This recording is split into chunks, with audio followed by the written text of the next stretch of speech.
I had planned to say 5 things I was grateful for during the Thanksgiving toast. Instead, I only said 2. The third thing was saved for one last glass. Right at the moment the police knocked on the door, and the first person whose hands tightened on the chair arms was not me. It was my stepmother. My name is Savannah Pike. I am 32 years old, and I am the Deputy Director of Investigations at the Frontier Professional Standards Authority. We are a fictional agency, but our work is very real. We monitor medical ethics, nonprofit spending, and the charities that claim to serve the public good. It is precise work that requires a cold eye and an allergy to bullshit. It is also the precise reason I have not been home in over a year. Returning to Rivermount, Colorado, was not a simple act. Pulling into the circular driveway of the house I grew up in, the house now owned in every meaningful way by my stepmother, Claudia Voss, felt less like a homecoming and more like a tactical insertion. I had spent the last 12 months avoiding this place, this family, ever since the polite disagreement about money escalated into a full-blown family scandal, whispered in hushed tones at the country club. The rumor, carefully cultivated by Claudia, was that I had tried to sabotage her passion project. My father, Gerald Pike, had called me 2 weeks ago. "Just come home for Thanksgiving, Savannah," he'd pleaded. "It's time to let this go. Claudia is willing to forgive and forget." Forgive and forget. That's what you say when you hold all the cards. I walked into the foyer, and the sensory overload hit me. The air was thick, suffocatingly warm, a blend of roasting turkey, pine-scented cleaner, and Claudia's signature perfume, a heavy, expensive tuberose that always smelled like a funeral floral arrangement. The house was a shrine, but not to family. Every available surface, every inch of the grand, winding staircase, was draped in professional photographs from the Voss Health Promise Foundation Gala. There was Claudia, shaking hands with the governor. There was Claudia, cutting a massive blue ribbon. There was Claudia, her arms wide, accepting the thunderous applause of donors. My own mother, the woman who had chosen the wallpaper and planted the oak trees, had been so thoroughly erased from this house, she might never have existed at all. I was a ghost here, haunting my own childhood. My stepsister, Aubrey Voss, Claudia's 19-year-old daughter, was standing near the fireplace, practicing her pre-dinner toast from a set of index cards. She was bright and bubbly, wrapped in the impenetrable innocence of someone who has never paid a bill or faced a real consequence. She beamed at me. "Savannah, you came."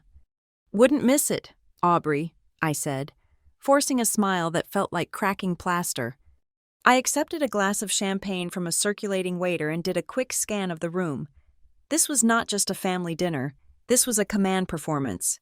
The guest list was a calculated mix of Rivermount's old money and Claudia's new philanthropic network. My eyes landed on 2 men standing near Claudia, laughing at something she'd said.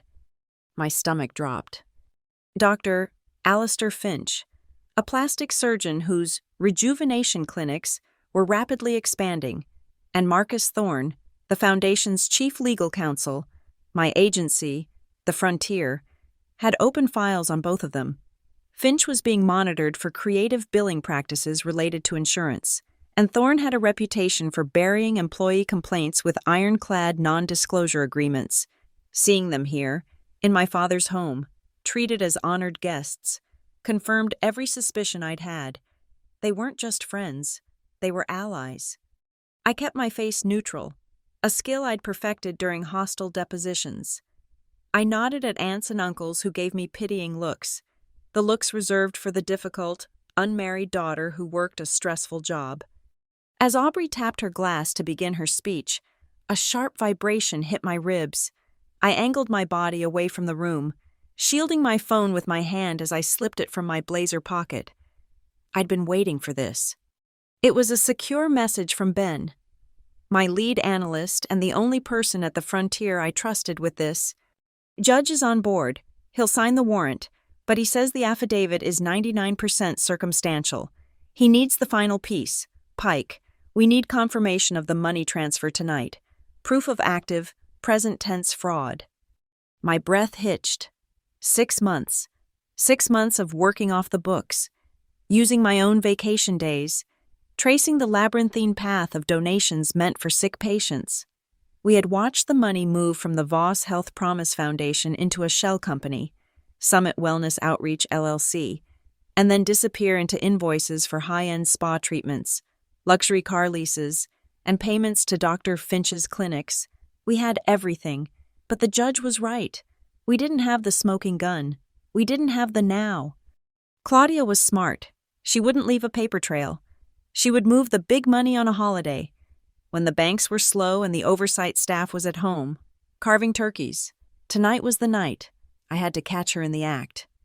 In my other pocket, my fingers brushed the cool metallic casing of an encrypted flash drive.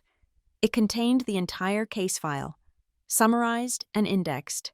All it needed was the final transaction log. I texted Ben back one word: waiting. I powered the phone completely off, not silent, off. I slipped it back into my pocket. I looked up at the room. This was no longer my family's home. It was a hostile environment. I was an operative. Aubrey was wrapping up her toast. Something saccharine about the gift of giving, and the room burst into applause. I clapped with them, the sound hollow. I would play the part.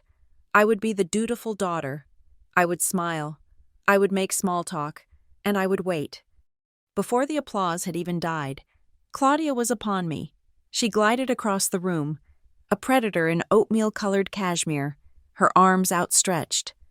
"Savannah, darling," she boomed, loud enough for the entire room to hear. "You came. I'm so glad." She pulled me into an embrace that felt like a vice. Her rings dug into my back. It was a hug for the cameras, for the audience. She held me at arm's length, her hands gripping my shoulders. Her eyes, a pale, cold blue, scanned my face, assessing me. "You look wonderful," she said, her public voice dripping with honey. "A little tired, perhaps, but so mature. It seems our year apart has done you some good." She turned slightly, addressing the cluster of neighbors nearby. "She's finally grown up, our Savannah. We're so proud of her." Then she leaned in, her perfectly painted red lips brushing my ear. The warmth vanished. Her voice dropped to a cold, precise whisper, meant only for me. "I am glad you are here, Savannah. It shows you've learned your lesson. Do not make the mistake of challenging me in my own home. You will not win." She pulled back, her smile perfectly intact, not a single hair out of place. She squeezed my arm, her fingernails digging into my skin just enough to leave a mark, and then she was gone, gliding away to laugh with the surgeon. I stood there for a second, the threat settling in my stomach like ice. I looked for my father. Gerald Pike was standing by the massive stone fireplace, swirling a glass of scotch, his back pointedly toward me. He looked smaller than I remembered. His shoulders slumped. He had always been a man who craved peace above all, which made him the perfect collateral for a woman like Claudia. I crossed the room. "Dad?" He jumped, spilling his drink. "Savannah, good. You're here. Good." He fumbled for a napkin, avoiding my eyes. "Dad, I tried to call you last week, about the foundation." "Not now, Savannah," he said, his voice tight. He glanced over his shoulder, checking for Claudia. "We need to talk," I pressed. "We are talking," he said, attempting a smile that didn't reach his eyes. "Listen," he leaned in, his voice dropping. "I'm glad you're here. Claudia and we've been reviewing the estate." My blood went cold. "The estate?" "Just protecting the family assets," he muttered, staring into his glass. "Claudia has put so much into this foundation. We need to make sure it's secure. We're making some changes to the will, to ensure loyalty, to ensure the people who support this family are taken care of." It was a threat, a clumsy, desperate threat, delivered by a man who was terrified of his own wife. He was telling me to fall in line, or I would be cut out. He was leveraging my inheritance to buy my silence. "Dad, she is using you," I said, my voice low and urgent. Stop it, he hissed, his face flushing with a mixture of anger and fear. Just stop. It's Thanksgiving. Can you, for one night, not be an investigator? Can you just be a daughter? Be nice, please, for me. He didn't wait for an answer. He turned and walked quickly toward the dining room, abandoning me by the fireplace. The entire house felt like a stage set. The air was sweet with baked goods, but sharp with vigilance. The smiles were bright, the laughter loud, but it was all a performance. This was a play, directed by Claudia, and everyone was desperate to hit their marks. I even saw them, 2 new, sleek, black security cameras mounted in the corners of the dining room ceiling, their tiny red lights glowing. We were being recorded. The dinner bell chimed, a delicate 3-note sound. Everyone, find your places, Claudia called out, clapping her hands like a theater director. Gerald, you'll carve. I moved with the flow of the crowd, heading toward the dining room, my mind racing.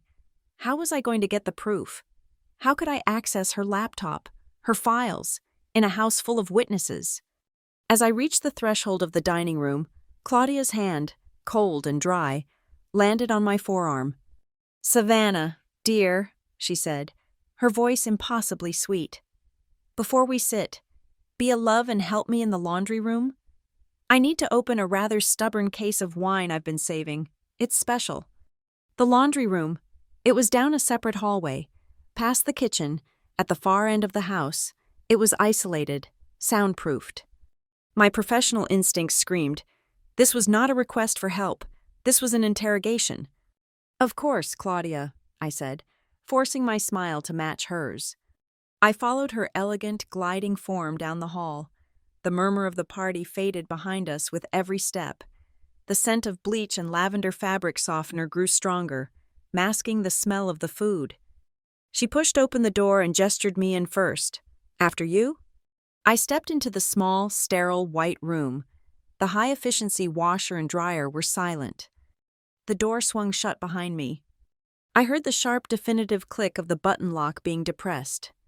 And then, I heard the faint, metallic squeal of the door's hinges as Claudia leaned her full weight against it, sealing us in. It was a sound so practiced, so familiar.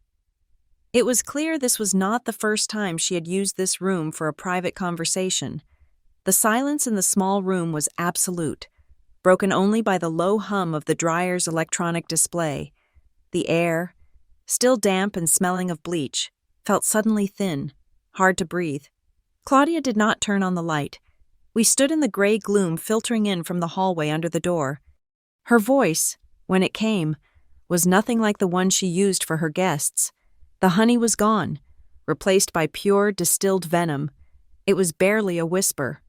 You really thought you could come back here, she began, not as a question, but as a statement. After everything you've done, you thought you could just walk into my house and smile. I kept my body relaxed, my hands loosely at my sides.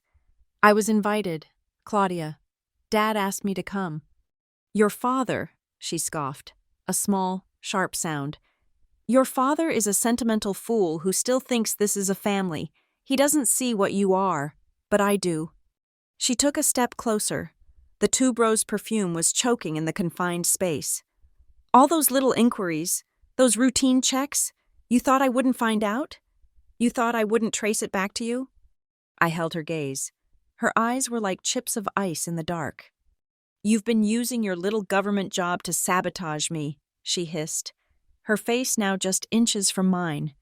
My foundation, my life's work, you, with your petty, nitpicking ethical audits, trying to destroy something you're too small to understand.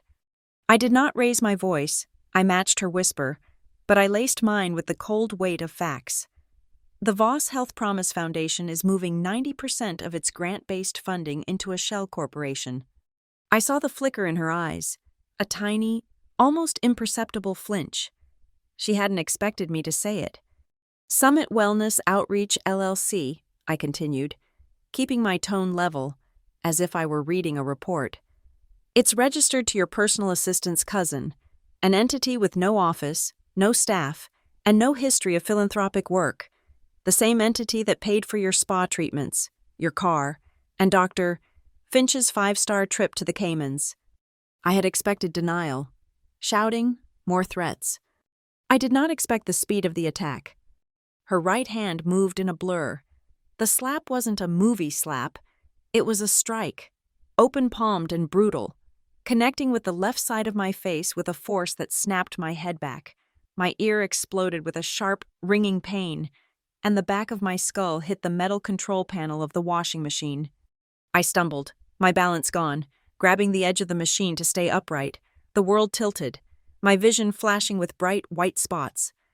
And then she was on me, pushing me hard against the machine. Her face was contorted, unrecognizable, a mask of pure rage. Her manicured fingernails, the same perfect crimson as her lipstick, dug into my shoulders. One nail raked across my skin, just behind my earlobe, and I felt the sharp, hot sting as it broke the skin. Every instinct in my body, every fight or flight receptor, screamed at me to retaliate, to push her off, to strike back, to use the self-defense I'd learned. Instead, I focused on the cold, smooth enamel of the washing machine under my palms. I closed my eyes for a fraction of a second. Inhale for 4, hold for 7, exhale for 8.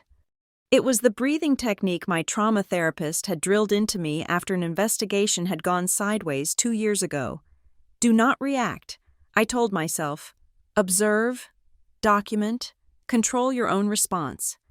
I deliberately brought my right hand up, not to strike, but to cover my neck, a purely defensive gesture. I let my body go slightly limp, absorbing her weight, offering no resistance. She pressed her advantage, grabbing my left wrist, her grip impossibly strong. She squeezed, her thumb digging into the cluster of nerves on the inside of my arm. Pain shot up to my elbow. "You will not ruin this," she whispered, her voice shaking with the force of her adrenaline. "This dinner, this foundation, my life." She brought her face close again, her breath hot on my cheek. "Your father has been very generous. He's finalizing the new will next week. One word from you, one look that I don't like, and I will personally see that he writes you out of it. Not just the inheritance, the family name, everything. You will be erased. Savannah, do you understand me?" Beyond the locked door, muffled by the insulation, I heard the faint, distant chime of silverware against china. A burst of polite laughter. They were sitting down. They were unfolding their napkins, oblivious. The contrast was surreal. Here, I was being physically threatened, and 30 feet away, my father was probably commenting on the quality of the turkey. I looked at her hand on my wrist. I looked at her twisted, furious face, and I made a decision. I did not speak. I simply nodded, a slow, shallow dip of my chin. The rage drained out of her, replaced by a cold, satisfied triumph. She thought she had won. She thought this was a simple family brawl. Slowly, carefully, I reached behind me with my free hand, my fingers fumbling for the lock. My body was still shielding my movements. "Good," she whispered, releasing her death grip on my wrist. It was already throbbing, a deep, aching pulse. She stepped back, and in one fluid motion, the entire performance changed. Claudia adjusted the lay of her cashmere sweater. She raised a hand, not to strike, but to smooth a non-existent stray hair back into her perfect blonde chignon. She took one deep, cleansing breath, and the mask of the gracious hostess snapped back into place. "Now," she said, her voice instantly returning to its warm, buttery, public tone. "Your smile must be perfect. We don't want to worry the guests." She turned and, with a casual flick of her thumb, clicked the button lock open. The sound was deafeningly loud in the small room. She pulled the door open, and the light from the hallway flooded in, blinding me for a second. As my eyes adjusted, my gaze fell on a shelf above the dryer. On it sat a folded pile of cleaning rags. One of them, a white cotton bar towel, was stained with a dark, almost black circle of dried liquid. It wasn't the fresh, bright red of a new spill. It was old. I knew that stain. It was wine. I remembered a photo from the Foundation's last gala for underprivileged patients. Claudia, laughing, holding up a bottle of wine. I'd had Ben run the label. It was a 1982 Chateau Margaux. A bottle worth, on the low end, about $800, enough to cover a year's worth of copays for a diabetic patient. That stained rag was the centerpiece of this entire night. It was the casual, arrogant, thoughtless evidence of their waste, the prop from a fundraiser that was, in itself, a complete fraud. The slap had been a mistake on her part. It wasn't just a threat, it was a confirmation. It told me, more clearly than any financial document could, that she was desperate. It told me she was not just a white-collar criminal, she was a common, violent bully. And it told me she would not hesitate to use physical force when her back was against the wall. My face was stinging. The scratch behind my ear was beginning to burn. My wrist ached. But my resolve was pure steel. That third thing I was planning to say, it could wait. It would be better, much better, served with the final glass. Claudia was holding the door open for me, her smile radiant. "Come along, dear. We don't want to miss the soup." I gathered myself. I smoothed my own blazer, the one with the small, pinhole camera lens sewn into the lapel, the one I had left recording in my pocket since Ben's text message. I had not captured the video. I realized with a pang of regret. The lens was in my pocket, pointed at nothing but lint, but the audio, the threats, the mention of the will, that the scratch behind my ear was my own private evidence. I stepped out of the laundry room, back into the warm, fragrant hallway. I walked past her, toward the light and the noise of the party.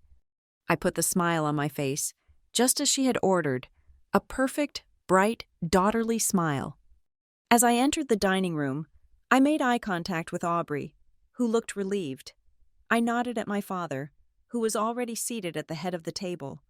I was an investigator, I was an operative, and I was, for now, the perfect daughter. I took my seat, as if nothing had happened at all.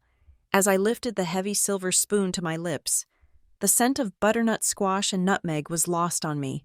The sting on my face, the throb in my wrist, they were anchors, pulling me back to the present. But my mind was 6 months in the past, in my gray cubicle at the frontier. It had begun, as so many of these cases do, not with a bang, but with a piece of mail. A standard 9x12 manila envelope, plain, with a flag stamp and no return address. Inside, there was no letter, no manifesto, just a stack of paper, a printout of the general ledger for the Voss Health Promise Foundation. I thought it was a mistake at first, or a bitter joke, but the columns were too neat, the numbers too precise. I took it home, spread the pages across my own dining room table, and started tracing the lines. I am an investigator. I see patterns, and this one was screaming. I brought it to Ben, my lead analyst, the only one I would trust with something this toxic. We worked on it after hours, funded by our own coffee and paranoia. We built a flowchart. It was horrifyingly simple. In column A, you had the donations, millions of dollars from good, well-intentioned people in Rivermount, earmarked for critical patient care and community health initiatives. In column B, you had the primary recipient of those funds, not a hospital, not a clinic, a limited liability corporation I had never heard of, Summit Wellness Outreach, LLC. Nearly 90% of the foundation's grant money went straight to Summit. In column C, the money exploded. Payments fanned out from Summit's bank account to high-end plastic surgeons, luxury car dealerships, 5-star resorts, and invoices for interior design consulting. My stepmother's foundation, built on the promise of saving the sick, was funding her lifestyle. The money meant for pediatric care was, in fact, paying for Claudia's chemical peels. The crown jewel of the evidence was a set of invoices, 3 of them, for $50,000 each. They all had different dates, spanning the last year. They all referenced the same vague contract number for outreach consulting, and they all had different recipient names. One was Dr. Alistair Finch. One was the spa he operated. The third was Claudia's personal interior decorator. It was not just fraud. It was sloppy, arrogant fraud.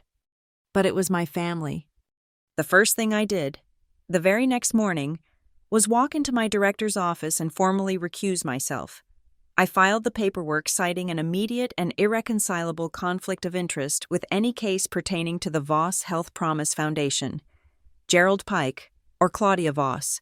It was the only way to protect the investigation from being buried. If I touched it, Claudia's lawyers, Marcus Thorne, specifically, would have the entire case thrown out on procedural grounds. I was walled off. But the Frontier has protocols for this. Anonymous tips are routed to independent review teams. So, I put the ledger back in a fresh envelope and anonymously dropped it on Ben's desk. He was assigned the case, officially. I was no longer allowed to see the file. Of course, that didn't stop me from working. It just meant I had to go outside the system. Ben's team had the Foundation's official records, but Claudia's personal computer and the Foundation secretary's laptop were private property. The Frontier couldn't get a warrant on what we had, so I used my savings. I hired an external digital forensics consultant, a retired FBI agent who specialized in data recovery. He cost me almost $10,000, but he was a magician. He pulled the deleted hard drive logs from the secretary's laptop, which she had carelessly traded in. The logs showed her daily routine. At 9:05 in the morning, she would log into the Foundation's bank account. At 9:06, she would approve a transfer to Summit Wellness. At 9:10, she would do a Google search for best brunch spots in Aspen or Manolo Blahnik's spring collection. It was a portrait of larceny painted in metadata. But data alone doesn't convince a jury or a judge. We needed the human element. Ben's team found her, the whistleblower, a registered nurse named Elaine, who had been fired from the Foundation's community outreach program 6 months prior for breach of contract and insubordination. I met Elaine in a coffee shop 50 miles outside of Rivermount. She was terrified, chain-smoking, looking over her shoulder.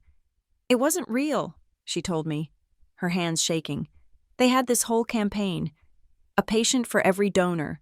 They had names, stories, photos, but when I tried to schedule the follow-up care, the patient files were empty, the addresses were fake. I asked Claudia's secretary about it, and she just smiled and said I should focus on the donor experience. Elaine was fired the next day, forced to sign a non-disclosure agreement in exchange for her severance. That agreement was drafted by Marcus Thorne. The last piece of the pattern was the audio. 2 months ago, Claudia hosted a charity luncheon at the Rivermount Country Club. I attended, not as Savannah Pike, but as a guest of a donor I knew from an old case. I sat at the table next to hers. I put my phone on the table, its microphone app running. After 2 glasses of champagne, Claudia was holding court, bragging to Dr. May. Finch, I have the recording memorized. It's brilliant, really, she'd said, her voice light and tinkling. We sponsor these poor dears at private surgical centers. It looks like world-class charity, but it's a magnificent tax write-off, and it keeps our overhead at zero. We call them our invisible patients because they're so grateful. They just disappear afterward. Dr. Finch had laughed. To the invisible patients, he'd toasted. We had the money trail, the digital forensics, the whistleblower, and the audio. We even cross-referenced the wine from that gala. Ben's team pulled the shipping manifest from the caterer.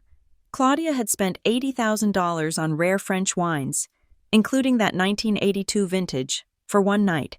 The cost of the alcohol alone was enough to fund a year of chemotherapy for a dozen real patients. But we had a hole. The judge Ben approached was old school. He saw the fraud, but he called the link to my father tenuous. We could prove Claudia was a thief, but we couldn't definitively prove she was leveraging the stolen money to manipulate my father's will. We needed to tie the fraud to the estate. We needed to prove active misconduct, linking the Foundation directly to Gerald Pike's personal accounts. That's when we found the secondary trust, a small, secondary account in my father's name that he rarely looked at. Claudia, under the guise of estate planning, had been advising him to make regular, tax-deductible contributions from it. Those contributions didn't go to the foundation. They went directly to Summit Wellness Outreach. We needed proof that this was happening now. We needed to light up the final node on the flowchart. So, 48 hours ago, we set the trap. Ben's team drafted an email.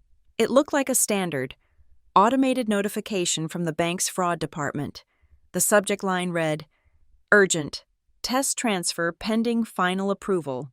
The body of the email explained that a test transaction of $10 had been initiated from the trust account to Summit Wellness, and it required manual approval to verify the new payment pathway. It was bait, pure and simple. The email was sent to Claudia's personal assistant, with a carbon copy to Claudia's personal email and my father's. The link inside, "Click here to approve or deny transaction," did not lead to a bank.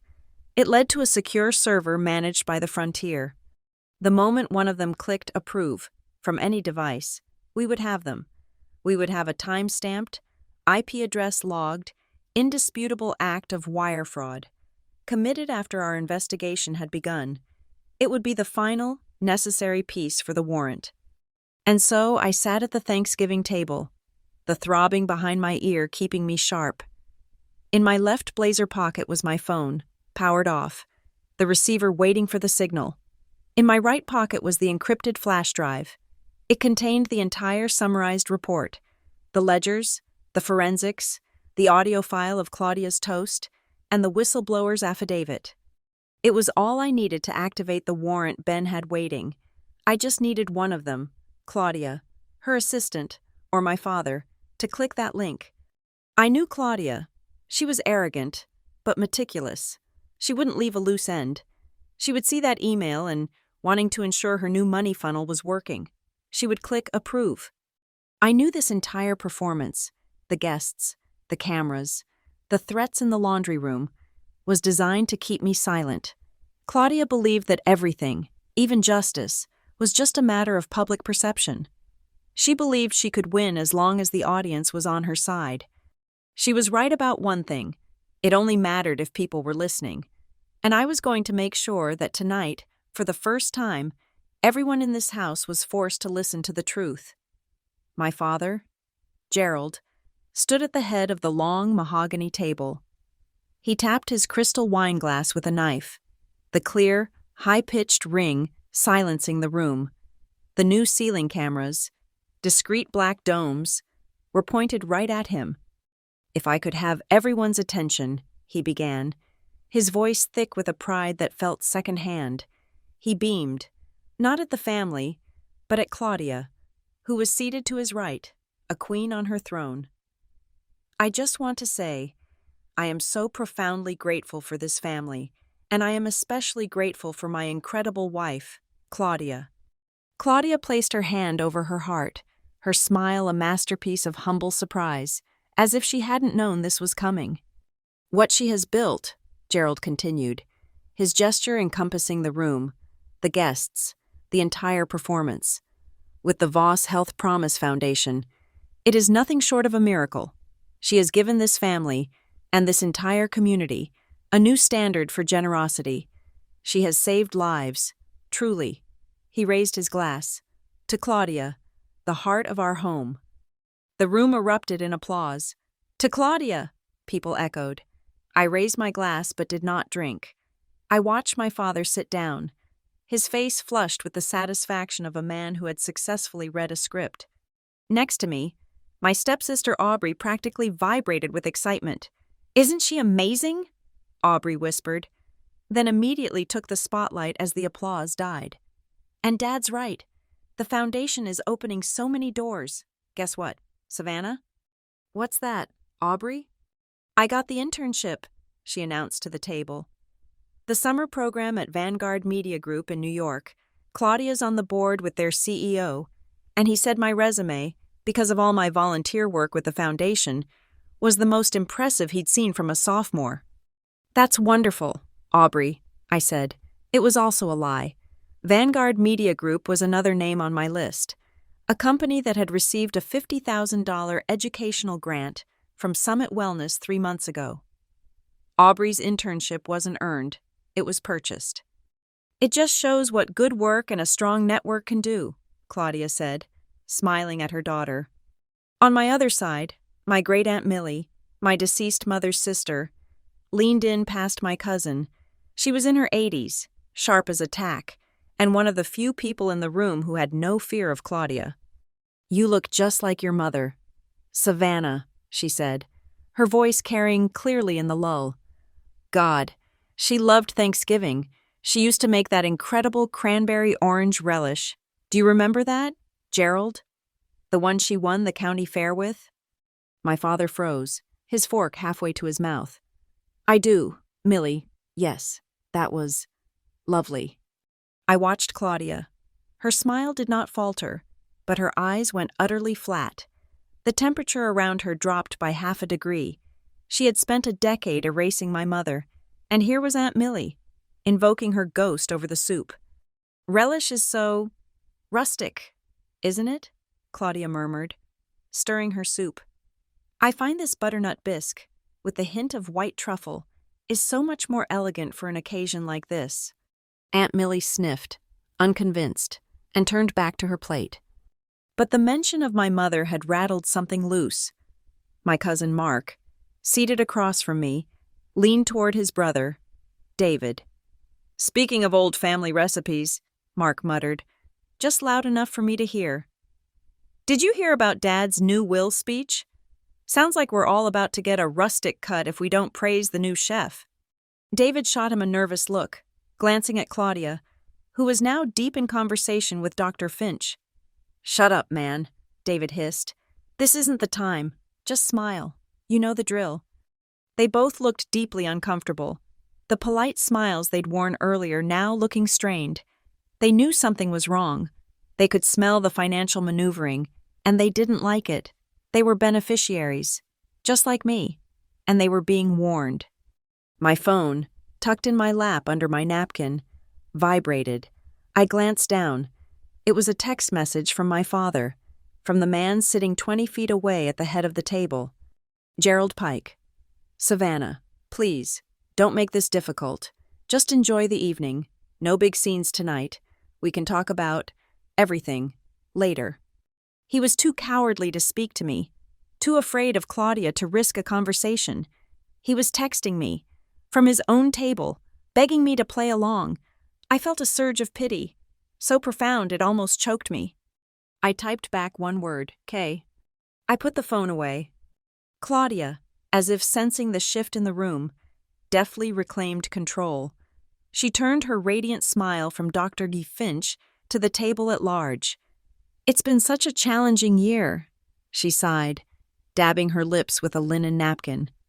You know, when you try to do good in the world, you always attract critics. Here it comes, I thought. We've had to endure so much scrutiny, vicious, anonymous attacks on the foundation, people online, spreading the most awful rumors. She looked around the table, her eyes wide and innocent. They twist our good work. They make our mission, to save lives, sound like something ugly. She then turned her gaze directly to me. It was not subtle. It was a sniper shot. It's almost as if it's personal, she said, her voice laced with a performer's sadness.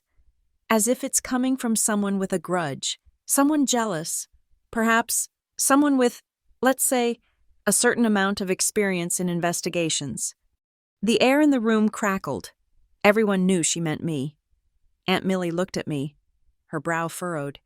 My cousins stared at their plates. My father seemed to be trying to merge with his chair. I held her gaze. I did not flinch. I let the accusation hang in the air, let it float over the table like a bad smell. Then I smiled. That does sound difficult, Claudia, I said, my voice pleasant. I'm sure the facts will speak for themselves. You just have to trust the process. I picked up my water glass. Speaking of the facts, I was just looking at the Foundation's year-end summary. It's truly inspiring. Who are you supporting this year? What's the active patient list look like for this quarter? It was a simple professional question, and it was a bomb. The silence that followed was different, heavier. Claudia's smile tightened by a millimeter. She turned to the man on her left, the Foundation's lawyer, Marcus Thorne. Marcus, you handle the compliance. How many patients are we currently serving? Marcus Thorne, the man who buried employee complaints, cleared his throat. He looked at me as if I were a hostile witness. Well, Savannah, as you can imagine, our patient lists are highly confidential under HIPAA. We protect their privacy above all. Of course, I said. I wouldn't ask for names. I just meant the numbers. How many families are receiving aid tonight, thanks to the Foundation? Thorne took a slow sip of wine. We are currently undergoing a full end-of-year audit, he said, his voice smooth as oil. To ensure complete transparency, all of those numbers will be made public as soon as the audit is complete. It was a perfect non-answer, a complete stonewall. Before I could press, a wealthy guest down the table, a man named Roger, who owned half the car dealerships in Rivermount, spoke up. That's why we love you, Claudia, he boomed. You're all about privacy and discretion. It's why I made my last donation. I told my accountant, don't bother with the public fund, just wire it directly. Use the internal channel Claudia set up. I trust her, implicitly. My blood ran cold. The internal channel. He meant Summit Wellness. He meant the shell company. They weren't just living off last year's theft. They were actively soliciting dark money, right now. I picked up my own wine glass, the red wine dark as blood. I took a sip. As I lowered the glass, my sleeve rode up just enough for me to see the angry purpling welt on my wrist where Claudia's thumb had dug in. It was a dull, electric pinprick of a pain. I stared at it. This was my signature for the evening. This was the proof. This was the reminder that this was not a debate. It was a crime scene. My father, desperate to restore the peace, clapped his hands together, his voice falsely bright. Well, this is all wonderful, but we have one more toast to get to, Savannah. He turned to me, his eyes pleading. Be nice, they begged. Fix this. You haven't been home in so long, and we've had our differences, but it's Thanksgiving. I was hoping you might say a few words, a short word of thanks, perhaps, to help. Bring us all back together. The entire table turned to look at me. Claudia's eyes were gleaming, a cold, reptilian challenge. She thought I was cornered. She thought my father had just handed me a script of surrender.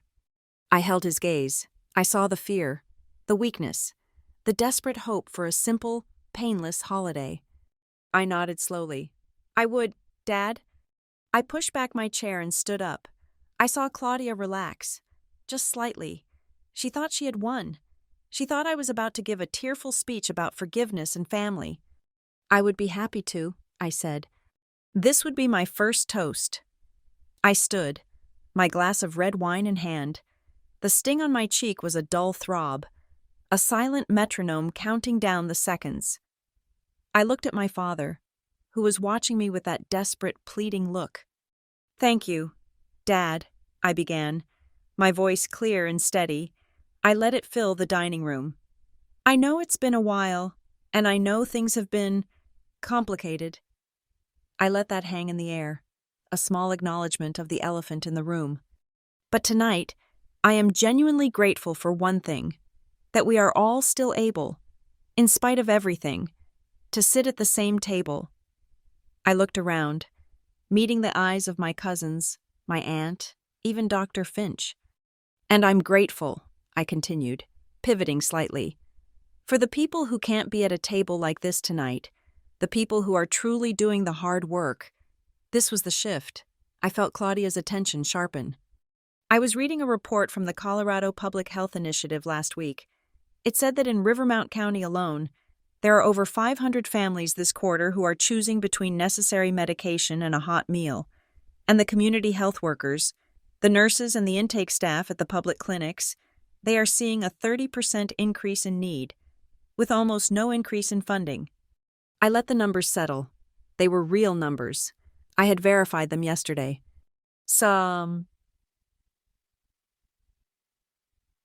I'd like to raise my glass, I said, lifting it high. To those quiet, unseen people, the ones working in the trenches, the ones doing the paperwork in the basements, the ones who are actually, truly, hands-on, saving lives in our community every single day. We are lucky to have them. I finished. There was a beat of silence. The guests looked slightly confused, as if I'd changed the channel from a holiday movie to a documentary. It was Claudia who broke the silence.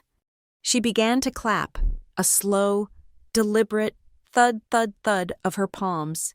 "Here, here," she announced, her voice booming. "How wonderful! Savannah, a toast to the paperwork!" She laughed, and her laughter was a command. The table obediently joined in, first with polite applause, then with relieved laughter. Dr. Finch, Marcus Thorne, my father, they all clapped, led by her. She was the conductor, and she had just turned my serious note into a charming, slightly naive joke. She had neutralized me. I smiled back at her, letting her have the moment. "That was my first thing," I said, my voice still pleasant as I sat down. "And my second, but I am saving the third thing I'm grateful for." My father looked relieved. "Oh, what's that, honey?" "I'll keep it," I said, placing my napkin back in my lap. "For one last glass, just before dessert. It's a special one." Claudia's smile was fixed. I had introduced a new variable, an unscheduled beat in her performance. The air in the room didn't crack, but it vibrated, just slightly, like a piano wire had been tightened. She didn't know what was coming, and she hated not knowing. The main course arrived, plates were cleared, the massive turkey was presented and carved, and the sounds of eating and polite conversation resumed. The performance was back on track. I ate slowly, I listened, I waited. Finally, as the waiters began clearing the heavy dinner plates, I saw my opening. "Excuse me for just one moment," I murmured to Aunt Millie. "The air in here is a little thick." I stood up and walked, not toward the restroom, but toward the French doors at the far end of the dining room. I slipped outside onto the stone terrace. The night air was bitingly cold, a welcome shock after the suffocating warmth inside. I walked just out of sight of the dining room window, into the shadows of the back porch. I didn't hesitate. I pulled my phone from my pocket, the one I'd retrieved from my blazer after the laundry room incident. I powered it on. The screen flared to life, momentarily blinding me. I opened my secure messaging app. My thumb was steady, cold from the air. I sent my signal to Ben. It was prearranged. 3 words. "Start the trace." It was the confirmation he was waiting for. It meant I was inside. The key players were present, and the trap was set. I waited exactly 30 seconds. My phone buzzed in my hand. "Ben, trace is active. We are live. The bait email is being opened. Right now." I stared at the words. He was in. "Ben, we have it. IP address confirms 1420 Pinecrest Drive. That's your location." The link was clicked. It wasn't the assistant's email. "Savannah." It was Claudia's personal account, from a desktop computer on the 2nd floor. My breath plumed in the cold air. She had slipped away. While her guests were eating, she had gone to her upstairs office, and in that moment of private arrogance, she had taken the bait. She had clicked approve. She had just personally, actively, committed wire fraud. The final piece for the warrant wasn't just in place, it was signed, sealed, and delivered by the target herself. Me. "Hold. Wait for my signal. The real one." I powered the phone off and slipped it back into my pocket. I stayed in the cold for another 10 seconds, letting the victory settle. I walked back inside, rubbing my arms. "Brr, it's really dropping out there," I said to no one in particular, returning to my seat. Claudia was back in her chair, dabbing her lips, looking flushed and triumphant. She had just secured her money channel, and now she was back to her adoring audience. "Feeling better, dear?" she asked. "Much," I said. "The cold air reminds me of... Mom, actually." I felt Claudia stiffen beside me. My father looked up, his eyes wide. "It's funny," I said, picking up my water glass. Aunt Millie mentioned her relish. I was just thinking about the time she tried to teach me how to make it. I must have been maybe 7 or 8. I spilled an entire bag of sugar all over the kitchen floor. I smiled, a genuine, warm smile at the memory. She didn't get mad. She just laughed, grabbed my hands, and we slid around on the floor like we were ice skating, our socks covered in sugar. She always said, "A mess isn't a disaster, Savannah. It's just an opportunity to make a better story." Aunt Millie smiled, her eyes misty. I remember that. She told me about it. She said you were a fearless little thing. She was a good mom, I said, my voice quiet. The table was silent. The story was simple, sweet, and completely harmless. And it was a direct assault on Claudia's territory. I had brought the ghost of my mother back to the table, and not as a rustic footnote, but as a warm, loving presence. Claudia's jealousy was a predictable, controllable burn. Her smile was a rictus. Her knuckles were white on her wine glass. My father saw the storm gathering. "Well," he said, his voice overly loud, "that's a nice memory. Savannah, very nice. Now, who's ready for dessert? I hear there's a pecan pie." Claudia's gaze slid to him. It was not a look of anger. It was a look of pure, cold command, like a trainer silencing a dog. My father's voice died in his throat. He cleared his throat, looked down, and picked up his fork, suddenly fascinated by the crumbs on his bread plate. The subject was not changed. Into this awkward, charged silence, Dr. Alistair Finch, the plastic surgeon, made his fatal mistake. He was high on good wine and self-importance, and he clearly felt the need to smooth over the tension and bring the focus back to the hostess. He raised his glass. "A toast," he announced, a little too loudly. "If I may, Gerald, to second that, to Claudia, and to the Foundation." Claudia turned to him, her smile returning, grateful for the rescue. "I've worked with many charities," Finch said, puffing out his chest. "But what Claudia has designed, it's revolutionary, truly. Most programs, they nickel and dime. They bury you in codes and billing. But the Voss Promise, her all-inclusive hospital fee program, it's a miracle of efficiency. We get one payment, in full, up front, no questions, no paperwork. It just works." He beamed at Claudia. "It's the future of private healthcare, my dear, the future." I kept my face perfectly neutral. I took a slow, deliberate sip of water. All-inclusive hospital fee program. My mind snapped a picture. That phrase. It was a direct match. It was the exact line-item description from the Summit Wellness Ledger, the one tied to the $50,000 payments. He had just, in front of 20 witnesses, confirmed the existence of the fake program and tied it directly to Claudia. He had just admitted to receiving the funds. My peripheral vision caught Marcus Thorne, the lawyer, who seemed to sink an inch in his chair, his eyes closing for just a second. He knew, in that instant, that his client's partner was a fool. I turned my head, ignoring Finch's disastrous toast. I looked past Claudia, past my father, to the end of the table where Aubrey was texting, bored by the adult conversation. "Aubrey," I said, my voice bright. She looked up, startled. "I have a small favor to ask," I said, giving her my most charming sisterly smile. "For my last toast, the one I'm saving for just before dessert." Sure, what?" "You're so good with all the music stuff in the house," I said. "Could you get a little song ready for me? Something short, just to play, as a final grace note. It would mean a lot." She brightened, happy to be given a task. "Oh yeah, totally. What song?" "It's an old one," I said, "but I think it fits the occasion." I gave her the name of the track. She typed it into her phone. "Got it," she said, flashing me a smile. "Perfect," I said. "Just have it ready. We'll do it right when they bring out the pie." Claudia was watching me, her suspicion a tangible thing, a story about my mother, a song. She was trying to fit the pieces together, trying to see the threat. But she couldn't. She was looking for a family drama. She was expecting tears or accusations. She wasn't expecting a compliance audit. The waiters began arriving, carrying plates of pie. The final act was about to begin.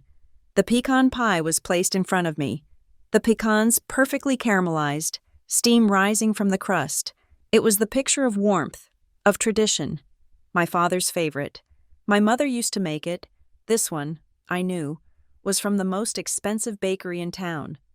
I watched the fork slide into the pie, but I was seeing a different set of mechanics. I was seeing the machine that Claudia had built.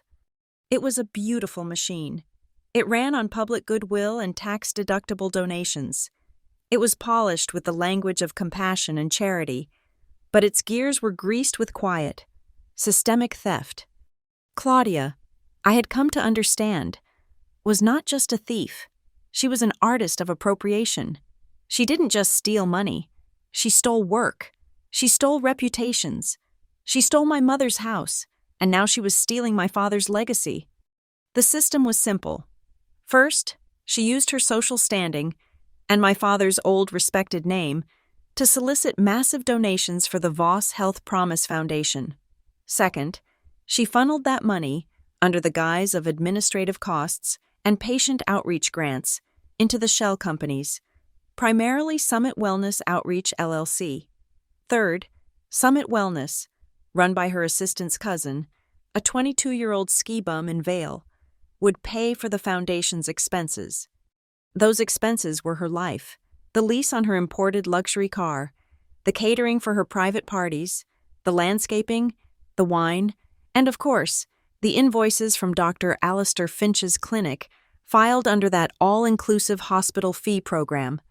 My father, Gerald Pike, was her willing accomplice.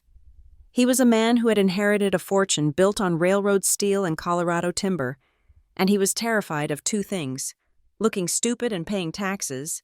Claudia had promised to protect him from both. I knew he signed those papers. I had seen the statements from his private secondary trust.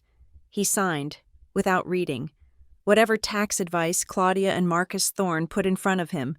He was making charitable contributions from his personal trust directly to Summit Wellness, blissfully ignorant, or willfully blind, that he was pouring his own money, my inheritance, into a criminal enterprise. He got the tax write-off, and Claudia got the liquid cash, no questions asked. Aubrey, my bright-eyed stepsister, was the public face of the fraud. She was the perfect, innocent, passionate youth spokesperson. Claudia sent her to give interviews, to pose for the website, to gush about the hundreds of lives the foundation was changing. Aubrey believed the numbers. She didn't know the statistics she was quoting were fabricated in the foundation's marketing office. She was a human shield, and she had no idea. And to keep the machine running smoothly, there was Marcus Thorne. His job was to silence anyone who looked too closely. When the nurse, Elaine, started asking about the non-existent patients, she wasn't just fired, she was threatened with a lawsuit, bound by an ironclad non-disclosure agreement that Thorne had drafted himself. He was the enforcer. I had tried to stop this. I had tried to do it the simple way. 8 months ago, long before I formally recused myself, I had tried to warn my father. I met him for coffee. Just the two of us. I brought a single document, a bank statement from Summit Wellness, showing a $50,000 payment to a jeweler in New York. I slid it across the table. "Dad," I'd said, "this is Claudia's shell company. This is foundation money. It just bought a necklace." He had looked at the paper. He turned pale. He looked at me. And then he looked away. He didn't speak to me for 2 days. When he finally did, it was at the house. Claudia was with him, her arm linked through his, her face a mask of profound, wounded sorrow. "Savannah," my father had said, his voice heavy with disappointment. "Claudia told me everything. She told me you've been feeling insecure about the will." I stared at him. "This isn't about the will. Dad, this is about theft." She explained the payment. "Savannah," he said, patting my hand. "It was an investment. The jeweler is a major donor. It was a deposit on a piece for the auction gala. You've twisted this into something ugly." And that was Claudia's genius. She had anticipated my move.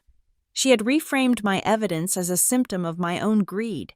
She had convinced him that I, his daughter, was not an investigator uncovering a crime. I was a jealous child trying to protect my inheritance. He chose her lie. He chose the comfortable, flattering explanation over the cold, complicated truth. That was the day I learned my most valuable lesson. I could not fight Claudia in the shadows. I could not beat her with private conversations or quiet evidence. She thrived in the dark. Her true power, her only real power, came from an audience. She lived on applause. She needed witnesses to validate her performance as the perfect wife, the perfect philanthropist, the perfect matriarch. If her power came from an audience, I decided, then her destruction must come from one, too. I would not let her frame this as a private family dispute. I would stage it as a public compliance hearing. So I chose Thanksgiving. I chose her biggest stage, her most important performance. My plan was precise, a chain of legal and procedural traps. I had designed it step by step. The first step was the toast. My third thing, it was the event that would focus all the cameras, both the ones on the ceiling and the ones in every guest's pocket. The next step was the visual aid. I had my tablet in my bag, the one with the encrypted drive. I would ask to share a special Thanksgiving memory. Just as Claudia had planned to do with her video, I would connect it to the large television screen in the dining room, the one they used for family photos and, as I saw tonight, foundation videos. I would start with a simple image, the photo from the gala, the one with the $80,000 wine. I would ask about the patient they were honoring that night. Claudia or Thorne would give a name. They had to. They had a pre-scripted, fictional patient for just such an occasion. And when they gave the name, I would switch the screen. I would show the invoice from Summit Wellness, paid on the same day as the gala, for the same patient, but the invoice would not be for chemotherapy. It would be for Dr. Finch's all-inclusive hospital fee program. I would ask them, in front of everyone, to provide the patient's medical record number. I would ask them to provide a social security number for the beneficiary. They would have no answer. That was the first snare. The second was for the inevitable panic. The moment the invoices hit the screen, someone, Claudia, Thorne, maybe even my father, would try to shut it down. They would try to make a phone call. They would try to delete the files from the upstairs computer. But Ben and his team were not just waiting, they were active. The trace I had ordered was not just a one-time thing, it was an active, real-time monitoring of all data traffic from that house's IP address. The moment someone tried to access the Summit Wellness bank account, or the foundation's server, or call Marcus Thorne's partners, Ben would see it. He would log it. It would be a fresh, real-time act of conspiracy and obstruction. And if someone tried to leave the table, if the shouting started, if Claudia tried to get physical again, that was the final contingency. I had arranged it an hour ago, before I even left my apartment. A pre-call to the Rivermount police, logged from a burner phone. I'd reported a history of disturbances at this address, and promised to call back from a neighbor's phone if it got bad again tonight. The moment I gave the final signal, the song Aubrey was queuing up, Ben would have a proxy make the call. It would be a simple 911 report of a domestic disturbance in progress, with shouting and sounds of breaking glass. The police would arrive, not because a compromised family member, had called them. They would arrive because a concerned neighbor had reported a potential threat to public safety. They would have every right to walk through that door, and they would arrive at the exact moment I had 20 witnesses and a television screen full of evidence of a multi-million-dollar fraud. It was a delicate, interlocking machine of my own. All it needed was one final spark. The waiter set the slice of pie in front of me. I looked up. Claudia was watching me, a small, triumphant smile on her face. She thought the danger had passed. She thought my little speech was over. "Enjoying the pie, Savannah?" she asked. "It looks delicious," I said, picking up my dessert fork. "But I think I'd like to get to that last toast first, if that's all right." I smiled at her. It's time for my third thing. I picked up my dessert fork, but before I could speak, Claudia clapped her hands together, a bright, theatrical sound that cut through the room. "Oh, Savannah, darling, hold that thought," she exclaimed, her smile dazzlingly bright. "That is so sweet. But you know what? While they're pouring the coffee, I have a little something I've been dying to share with you all." She was doing it. She was hijacking the moment, trying to seize the narrative before I could even begin my third thing. "I have our foundation's new Year in Review video," she announced. "It's just 3 minutes. We're so proud of it. We can watch it right now, just to save time before the pie gets cold. And then we'll do your toast. Aubrey, sweetie, can you connect my phone to the screen?" She was cutting me off, relegating my toast to an afterthought. It was a power play, plain and simple. "What a wonderful idea. Claudia," I said, my voice smooth as silk. I put my fork down. "Let's absolutely do that. But if we're going to watch it, let's do it properly." I turned to Aubrey, who was already fiddling with the HDMI cable. "Aubrey, can you do me a favor? Turn the sound up, all the way. And could we dim the main dining room lights? I want everyone to really see the incredible work you're doing." Claudia's eyes narrowed, just a fraction.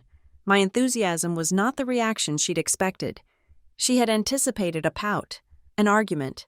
Instead, I had just amplified her own spotlight.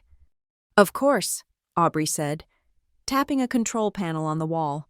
The recessed lighting faded to a warm, intimate glow, leaving the large television screen at the end of the room as the brightest object.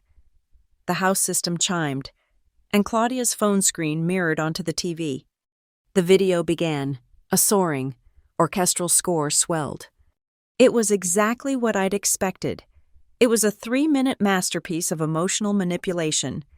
There were soft-focus shots of doctors looking noble, slow-motion footage of Aubrey handing a blanket to a stock photo patient in a wheelchair, and interviews with donors, including Roger, the car dealer, praising Claudia's vision. And there was Claudia, in a hard hat, at a new clinic site that I knew was just a rented office space. Claudia, holding the hand of a sick child, a photo I knew had been licensed from a medical database. I watched, my face a mask of polite interest. My father was beaming, his chest puffed with pride. The guests were mesmerized. And then, at exactly 2 minutes and 14 seconds, it appeared. It was the photo I was waiting for, the one from the gala, the one I had seen on the Foundation's website. In the video, the image was paired with a voiceover from Claudia. "Even our smallest donors make the biggest difference. This event, held on April 12th, raised over $200,000 to provide life-saving treatment for a single critical patient." I stared at the photo, Claudia, arm in arm with Dr. Finch, both of them holding up those glasses of $800 wine. The date, April 12th, was burned into the bottom of the screen. I knew that date. I knew it from the caterer's invoice. I knew it from the Summit Wellness Ledger. "Aubrey," I said, my voice cutting through the soaring music. "I'm so sorry. Can you pause it? Just for a second. Right there." Aubrey fumbled with the phone, and the video froze, leaving Claudia and Dr. E. Finch beaming on the 60-inch screen. The music stopped, plunging the room into a sudden, shocking silence. "What is it, Savannah?" Claudia asked, her voice tight with irritation. "I'm sorry," I said, squinting at the screen. "I was just so moved by that. You said that event. It was all to save one patient?" "Yes," Claudia said, sensing a return to praise. "A very, very difficult case, a young woman. It was a tremendous effort." "That's incredible," I said. I turned to Marcus Thorne, the lawyer, who was sitting 2 seats down from me. "Marcus, that's really the heart of the Foundation, isn't it? That single-patient focus." What was her name? The patient from the April 12th gala? Thorne was a professional. He didn't even blink. He had a file of these fictional people in his head. "That would be Sarah Jenkins," he said, his voice smooth. "A tragic case of advanced lymphatic cancer. We were able to fund her entire experimental treatment. I nodded, my face full of admiration. Sarah Jenkins. That's a wonderful name. I met his eyes. And what was her medical record number? The silence was different this time. It wasn't just quiet, it was cold. Thorne's smile became a little more fixed. Savannah, I've already told you, those records are strictly— I understand HIPAA, I said, still pleasant. I don't need her social, just the hospital. What wing was she in at Rivermount General? What was her date of treatment? You said it was experimental. Who was the attending physician? The questions came out, one after another, simple, procedural, and utterly unanswerable. Thorne looked at Claudia. My father looked at the tablecloth. Aubrey looked confused. What's going on? She whispered. Marcus Thorne cleared his throat. This is highly irregular. We are not going to be cross-examined at a Thanksgiving dinner. Before he could continue, Claudia burst out laughing. It was a loud, brittle, performative laugh that echoed in the dim room. Oh, Savannah, she cried, putting a hand to her chest. Darling, you sound like you're in a deposition. She turned to her guests, her eyes sparkling. I apologize. My stepdaughter, as you know, is an investigator. She lives in a world of such suspicion. She doesn't understand. In our world, in the world of philanthropy, we don't operate on medical record numbers. We operate, she said, her voice dropping to a pious hush, on trust. The guests nodded, relieved. The tension was broken. It was just Savannah being difficult again. You're absolutely right, Claudia, I said. Trust? It's the most important thing. I reached into my bag, which was resting by my feet. I pulled out my tablet. You're right, I said. I am an investigator, and I am, as you said, a little obsessed with paperwork. It's a professional hazard. I turned the tablet on. The screen glowed. Marcus, I said, my voice still light. You said the patient's name was Sarah Jenkins, and the gala was April 12th. I must have gotten my files crossed. I held up the tablet, the screen facing the table, because I have an invoice here from the Foundation's official ledger, also dated April 12th. I tapped the screen. It's a payment for $50,000, authorized from the Voss Health Promise Foundation, to a company called Summit Wellness Outreach, LLC. A collective intake of breath. The room was utterly still. And the line item, I continued, is not for Sarah Jenkins. It's not for lymphatic cancer. The line item on the check that you co-signed, Claudia, is for spa and rejuvenation services from Dr. Finch's clinic. I tapped the screen again, swiping to the next image. It was a scanned copy of the check, Claudia's looping. Arrogant signature was at the bottom, right next to my father's. The whispers started then, not loud, but sharp, sibilant, like dry leaves skittering across pavement. Aunt Millie was staring at me, her eyes wide. My cousins, Mark and David, were looking at each other, their earlier discomfort now replaced by dawning comprehension. My father was ashen. He was visibly sweating, his gaze fixed on the tablet as if it were a snake. Savannah, what is this? He whispered. Dad, it's just a question about the paperwork. This is outrageous. Claudia stood up, her chair scraping violently against the floor. The color had drained from her face, leaving 2 angry red patches on her cheeks. This is a setup. She turned on me, her voice losing its honey and finding its true, raw edge, the edge I'd heard in the laundry room. You, she spat, pointing a trembling finger. You are a sick, jealous, troubled girl. You always have been. You couldn't stand to see your father happy. You couldn't stand to see me build something beautiful. You have to destroy everything you touch. She advanced, walking around the table toward me. She has problems, she announced to the horrified guests. She can't keep a relationship. She can't hold a friend. All she has is her little, sad job, where she tears people down. She is jealous. She's jealous of me, of Aubrey, of the life she could never build, for herself. It was a full-blown personal assault, She was painting me as the crazy, vindictive daughter, the family problem. I did not stand. I did not flinch. I just watched her. I let her spray of venom hit me, and I absorbed it. When she finally paused, breathless, her chest heaving, I looked down. I slowly, deliberately, closed the cover of my tablet. The screen went dark. I looked up, not at Claudia, but at my father, at the guests. I made my face a mask of shame and regret. "I'm so sorry," I whispered, my voice thick. She's right. This was not the time. I've ruined the evening." I bowed my head. "I'm sorry, Dad. I'm sorry. Everyone, I'll be quiet. Please, just enjoy the pie." I picked up my fork. I looked defeated. I looked small. I looked exactly like the troubled daughter she had just described. I saw my father's face crumple in on itself, a mixture of pity for me and terror of her. And I saw Claudia. She was still breathing hard, but the triumphant, cold smile was returning to her face. She had done it. She had faced down the accusation. She had reframed her accuser as a mental patient, and she had won. The guests were looking at me with pity and embarrassment.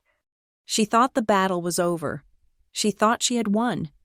She walked back to her chair, smoothed her dress, and sat down. She was the victor, and the show could go on. My third thing. The neighbor was still knocking, a faint, worried sound from the front of the house, but that sound was swallowed by the ringing in my ears. Claudia's breath was coming in short, sharp gasps, her eyes wild, her entire body vibrating with a rage that had nowhere to go. "My third thing," I said again, and my voice was cold and clear, cutting through the chaos. "It isn't about the past. It's not about audio recordings or old websites. It's about tonight."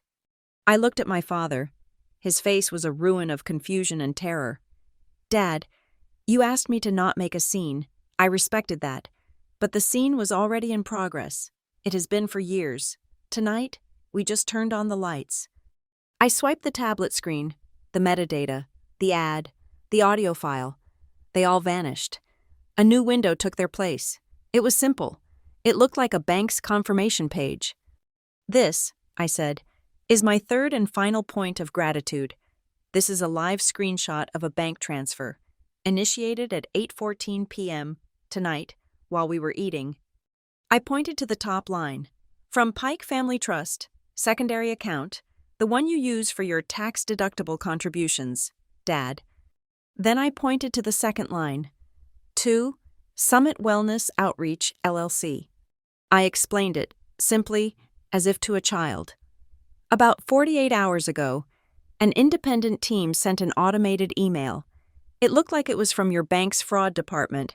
It warned that a new payment channel had been opened to Summit Wellness, and it needed manual approval to verify a simple $10 test transfer. I looked directly at Claudia. And tonight, just about 45 minutes ago, while the turkey was being cleared, someone slipped away. Someone went upstairs to the office. Someone logged into your laptop, Claudia, and on your personal email. They found that automated request, and they clicked approve. I tapped the screen, and a red box appeared around a line of text. "This is the digital log of that approval, time-stamped, verified, and as you can see, linked to the internal IP address of this house. You just personally, actively, and in the middle of a formal investigation, committed wire fraud. You just proved the entire case." My father stared, uncomprehending. I didn't approve anything." He turned to Claudia, his voice a desperate, pleading whisper. "Claudia, what is this? She said it was a test. It's a test, right?" Claudia seized the word, her last piece of driftwood in the flood. "Yes," she cried, her voice cracking. "Yes, Gerald, a test. That's exactly what it is. We are setting up the new Christmas campaign, a $10 miracle donation. It's a test for the new system. She's twisting it. She is twisting our work." "A test," I said, nodding slowly. "A test. That's a good word. Let's talk about tests. Let's talk about..." Loyalty tests. I swiped the screen. The bank transfer disappeared. A new document, dense with black, unreadable text, took its place. "This, Mr. Thorne," I said, turning to the lawyer, who looked like he was about to faint. "This should look familiar. You drafted it. You sent the final version to Claudia last Tuesday." I looked at my father. "Dad, this is the new will. The one you were supposed to sign next week. The one you told me about. The one to protect the family assets. Did you read it? Did you read what you were agreeing to?" I zoomed in, the text filling the screen, large and clear. Section 4, Subsection B, Conditions of Inheritance. I looked across the table at my cousins, Mark and David, who were watching, frozen. "You'll want to hear this. This part is for you, too." "I need a volunteer," I said. "Roger, you're a major donor. You believe in transparency. Read the highlighted clause. Please, aloud." Roger, the car dealer, leaned forward, his face pale. He read the words, his voice halting. As a binding condition to receive any and all assets from the Pike Family Trust, the beneficiary must make an annual mandatory contribution of no less than, my God, no less than 20% of their own personal income to the Voss Health Promise Foundation. He stopped, his mouth hanging open. "No," he whispered. "Keep reading, Roger," I said. "Read the penalty clause, just below it." Roger's voice was shaking. "Should any listed beneficiary, publicly or privately, question, challenge, or initiate an audit of the Foundation's operations, they will be deemed in breach of loyalty and will forfeit 100% of their inheritance immediately and irrevocably." He looked up from the screen, his face sick with disgust. He looked at Claudia. "My God, Claudia, this isn't a will. It's a hostage note. It's extortion." The room broke. Aunt Millie gasped. "Gerald, you couldn't." My cousin Mark was on his feet. "She's stealing our inheritance. She's trying to own us." The guest in pearls, the one who had been quiet all night, had her phone to her ear, her back to the room. "David, it's me. Get over to the Pike House. No, now. You work for the Post. Get a photographer and get here. All of it. It's all coming down." Mrs. Henderson, the neighbor, was knocking again. Harder this time. Knock, knock, knock. "Gerald, I'm calling the police if you don't answer this door." "Everyone," I said, my voice rising over the chaos. "Everyone, please, if you are not family, if you are not an employee of the Foundation, I strongly suggest you move to the living room, now, just for your own safety. This is no longer a private matter." The guests scrambled, a panicked herd, grabbing coats and purses, stumbling over each other to flee the dining room. They were horrified, whispering, running from the contamination. In 10 seconds, the room was empty. It was just us. Me, my father, who looked broken, Aubrey, who was sobbing into her napkin, Marcus Thorne, who was staring at the wall, a ruined man, and Claudia. The performer was gone. The audience had left. Her face was empty, hollow, her eyes fixed on the tablet in my hand. It was the last piece of her, the last record. With a sound, a low, animal growl, she lunged. It wasn't a slap. It was an attack. Her hands were claws, aimed at the screen. "Give me that!" she shrieked. She never reached it. My father's hand shot out. He grabbed her wrist, his grip so hard she cried out. He, who had never raised his voice, who had never said no, who had avoided conflict his entire life, was holding her. "No more, Claudia," he whispered. His voice was cracked, shattered. "No more." She froze, stunned into silence by his defiance, her arm trapped in his grasp. "Savannah?" I turned. It was Aubrey. Her face was a mess of tears and mascara. That room," she choked out. "The laundry room. When you came out, you had your camera, didn't you?" You were recording us. She was still looking for it, the escape hatch, the way it was my fault. I shook my head. I felt, for the first time, a wave of pity for her. She was a prop, just like the stock photo girl. No, Aubrey, I wasn't. The camera was in my blazer pocket, pointed at my keys. It didn't see a thing. Then, she didn't what? I said. I pulled back the sleeve of my sweater, revealing the dark, angry thumb-shaped bruise on my wrist. She didn't grab me. She didn't scratch me behind the ear. I touched the stinging welt. The audio was evidence for the court. Aubrey, but this, I said, looking at the bruise. This is just for me. This is my own private record. Aubrey stared at the mark, and her sobs turned to a silent, horrified gasp. And then, the knocking changed. It was no longer Mrs. Henderson. It was a flat, heavy, authoritative sound. Bang, bang, bang. A new voice, deep and amplified, vibrated through the entire house. Rivermount Police Department. We have a warrant to search the premises. Claudia, still held by my father, went rigid. Thorne's head snapped up. The warrant, I said, my voice quiet, was just signed by a judge. It's based on the independent findings of the Frontier Professional Standards Authority and a formal third-party complaint from a nurse named Elaine. It has nothing to do with me, personally. Bang, bang, bang. We are entering the premises. Open the door. I heard the splintering of wood from the foyer. I heard heavy boots on the hardwood. I reached for my glass, the one I had poured for my final toast. The heavy, solid thud of the front door splintering open was a sound I would never forget. It was the sound of the outside world, the real world, breaking the pressurized seal of this house. 2 uniformed Rivermount police officers entered the dining room first. Their hands were on their hips, their eyes sweeping the scene, instantly cataloging the chaos. The broken glass, the sobbing girl, the man slumped at the head of the table, the dark red wine streaming down the white wall. They were followed by a woman in a severe dark suit, her expression flat, her eyes landing immediately on me. She held up a file, the warrant on top. This is a search and seizure warrant for 1420 Pinecrest Drive, she announced. Her voice was not loud, but it filled every corner of the room, silencing Aubrey's sobs.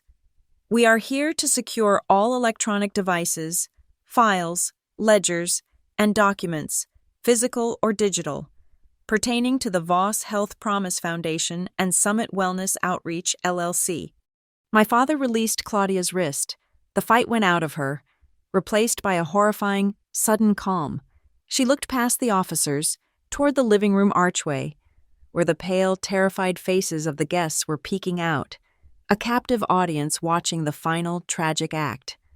Claudia saw them. The performer inside her, the one who lived on admiration, had one last, desperate reflex. She smoothed her hair, her hands shaking, and attempted a smile that was a grotesque death mask. "Officers, please," she said, her voice trembling, but not with fear, with calculation. "There has been a terrible misunderstanding. Our guests. This is a family matter. My stepdaughter." "We are not here for a family matter, ma'am," the woman in the suit said, cutting her off. She looked at one of the officers. "The warrant specifies an upstairs office with a desktop computer. Please secure that location and the device, now." The officer nodded and headed for the main staircase, his boots heavy on the hardwood. He was heading for the computer that Claudia had used not even 1 hour ago, the computer that had just signed her confession. I picked up my glass, the small, dark measure of Cabernet I had poured. My hand was perfectly steady. I think, my father stammered, looking at the officers, at the ruin of his home. "I think you all need to leave." "They can't, Dad," I said. I raised my glass. "This is it. My third thing, the one I was saving." I looked at Claudia, her face chalky. I looked at my father, his face gray. I looked at the shattered remains of our family dinner. "I am grateful," I said, my voice clear and final. That the truth, after all this time, finally decided to arrive on time for dinner. I turned, my back to the officers, and knelt beside Aubrey's chair. She was still sitting, tears streaming silently, a ghost at the feast. She looked so young, so broken, a doll whose strings had been cut. "Aubrey," I said, my voice low, just for her. "I am sorry. I am truly sorry that you got caught in this. None of this was your fault. You were just a prop in her play. You believed the press releases. You believed the applause." She looked at me, her eyes red and empty. "When this is over," I continued, "I promise you, I will help you. I will make sure the investigators know you were clean. Your name will not be on those reports. You will get out of this." I looked up, across the table. My father had turned away from the room. He was staring at his own reflection in the large, dark-mirrored buffet that lined the wall. He was looking at his own face, the face of a man who had signed papers he hadn't read, a man who had traded his daughter's warnings for his wife's comfort.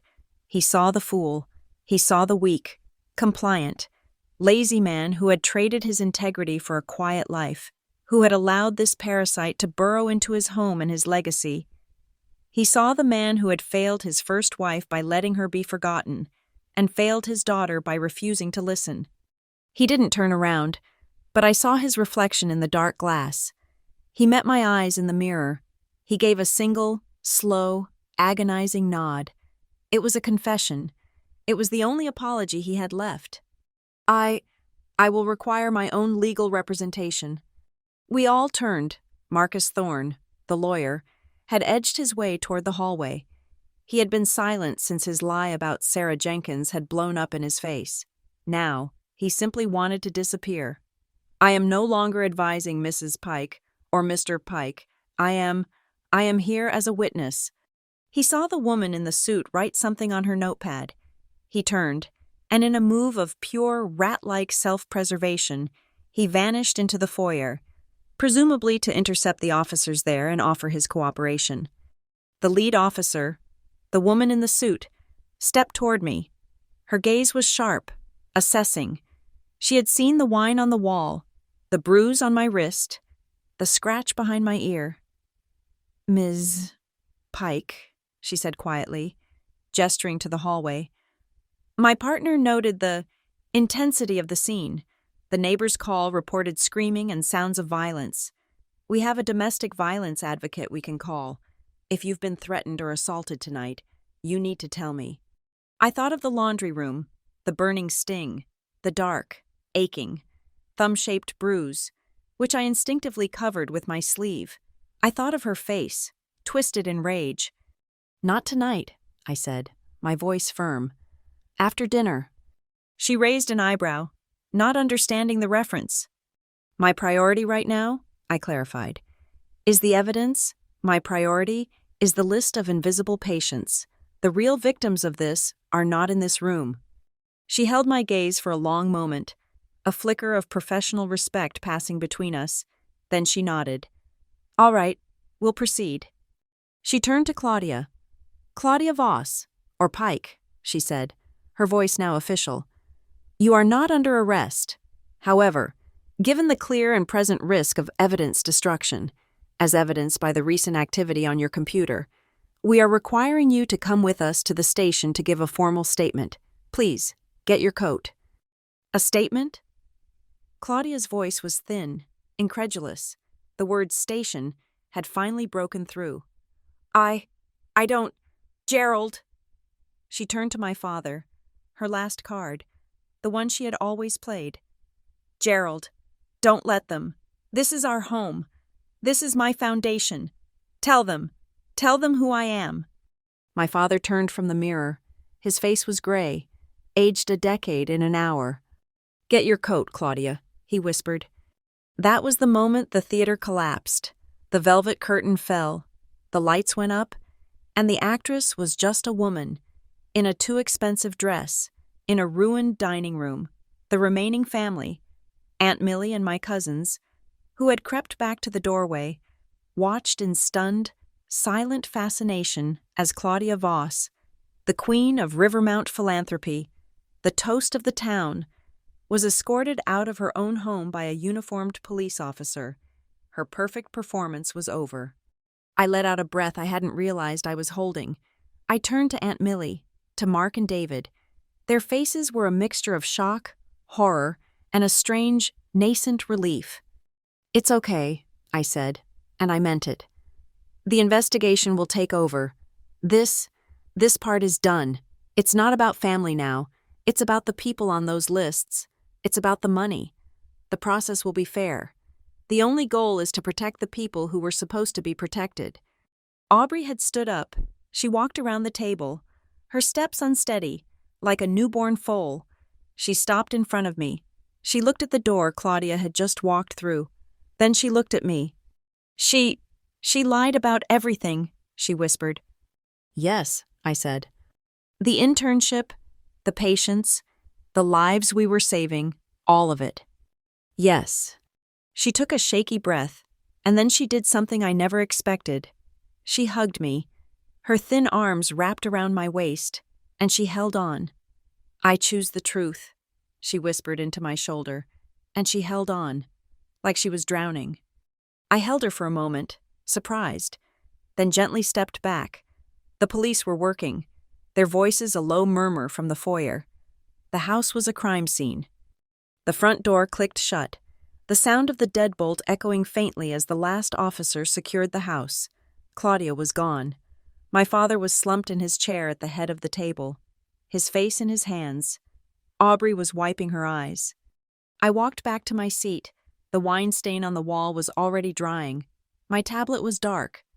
I picked up my dessert fork. "Well," I said, my voice quiet in the ruined room. "Now, dessert." Aubrey looked at me, her eyes wide with disbelief. I picked up my wine glass, the one with the last toast. I held it up. "I have one more," I said, "a short one." I looked at the empty chairs, at the plates of half-eaten food, at the ghost of the dinner. "This is to the real patients," I said. "To Maria and James and Angela, whose names were used, and to Elaine, the nurse who was fired for telling the truth, to the invisible patients. May they finally be seen. Thank you so much for listening to my story. I'm so glad I could share it with you. Let me know where in the world you're listening from in the comments, so we can connect and share our thoughts. Please subscribe to Lila Revenge Stories, like this video, and give it an extra boost by hitting that hype button so more people can hear this story.